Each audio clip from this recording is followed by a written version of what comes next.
Gopal Italia Visavadar police સ્ટેશને 3 આરોપીઓને લઈને પહોંચે છે। ત્યારબાદ એક મોટી બબાલ થાય છે। આ બબાલની વચ્ચે ગોપાલ ઇટાલિયા આપણને મહિલા પીઆઈના પગે પડતા પણ જોવા મળે છે। પરંતુ હવે આ તમામ ચર્ચાઓની વચ્ચે આરોપીઓને કોર્ટમાં રજૂ કરાયા હતા અને ત્યારબાદ કોર્ટમાં શું નિર્ણય લેવામાં આવ્યો છે એની ચર્ચા આ વિડીયોમાં। નમસ્કાર, હું છું ઉજ્જવલ અને આપ જોઈ રહ્યા છો નિર્ભય ન્યૂઝ। આપણે બધાએ જોયું કે ગોપાલ ઇટાલિયા અચાનક વિસાવદર પોલીસ સ્ટેશન પહોંચ્યા અને પોલીસ સ્ટેશન પહોંચ્યા 3 આરોપીઓને લઈને કે જેમની સામે છેડતી અને મારામારી જેવા ગંભીર ગુનાઓ નોંધાયેલા હતા।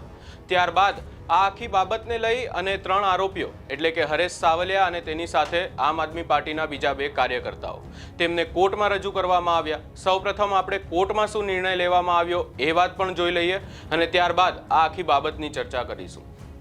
સૌપ્રથમ અહીંયા જો કોર્ટના ઓર્ડરની વાત કરવામાં આવે તો ગોપાલ ઇટાલિયા દ્વારા અહીંયા એક પોસ્ટ કરવામાં આવી છે। કહેવામાં આવ્યું છે કે ખેડૂતો બાબતે અવાજ ઉઠાવતા હરેશભાઈ સાવલિયા ઉપર છેડતી અને એટ્રોસિટીની ખોટી ફરિયાદ બાબતે હરેશ સાવલિયાની જો અહીંયા વાત કરવામાં આવે તો એ વિસાવદર આમ આદમી પાર્ટીના પ્રમુખ છે।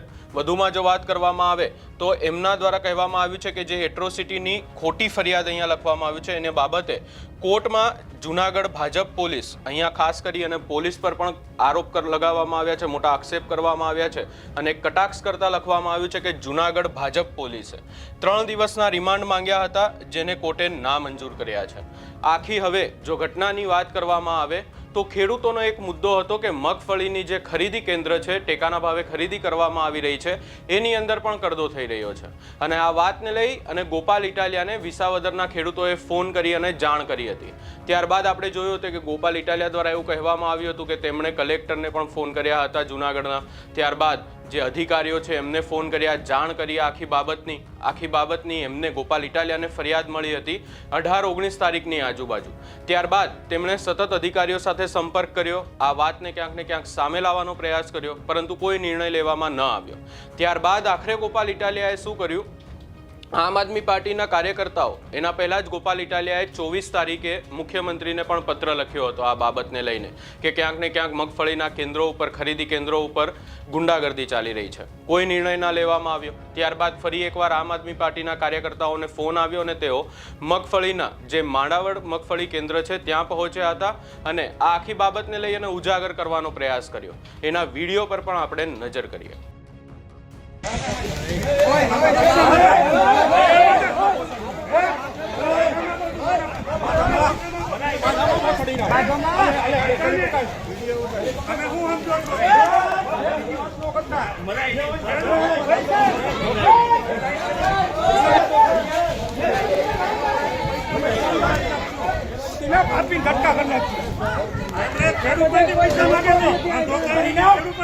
મફત માંડવી લે છે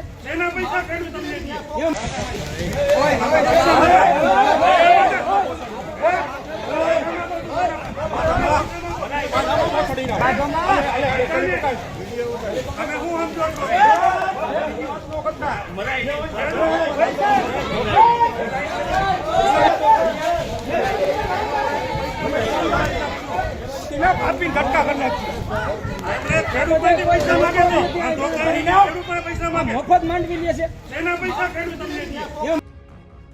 હવે આ આખી ઘટનાની વચ્ચે આપણે વિડીયો પણ જોયો અને આ વિડીયોમાં જ ક્યાંક ને ક્યાંક મારામારી પણ જોવા મળે છે।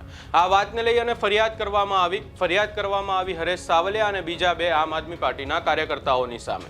આ ફરિયાદ એ કરવામાં આવી કે ત્યાં ખરીદી કેન્દ્ર પર એક શ્રમિક હતા, એ શ્રમિકને મારવામાં આવ્યો અને એમના જે પત્ની છે એમને ધક્કો મારવામાં આવ્યો હતો અને આખી બબાલ થઈ એટલે છેડતીની ફરિયાદ કરવામાં આવી। આ આખી ફરિયાદ થતાં જ આરોપીને પોલીસ ઢૂંઢી રહી હતી। એ પોલીસની શોધખોળની વચ્ચે જ ગોપાલ ઇટાલિયા વિસાવદર પોલીસ સ્ટેશન એ આરોપીઓને લઈને પહોંચી ગયા। ત્યારબાદ આખી બબાલ થઈ આપણે જોયો। આખરે તેમને કોર્ટમાં રજૂ કરવામાં આવ્યા અને કોર્ટે નિર્ણય લીધો છે। કોર્ટે અહીંયા એ નિર્ણય લીધો છે કે જે એટ્રોસિટીની ફરિયાદ એમની સામે નોંધવામાં આવી હતી એ જૂનાગઢ પોલીસ દ્વારા જેમને કોર્ટમાં રજૂ કરવામાં આવ્યા હતા અને રિમાન્ડ માંગવામાં આવ્યા હતા એને કોર્ટે નામંજૂર કર્યા છે।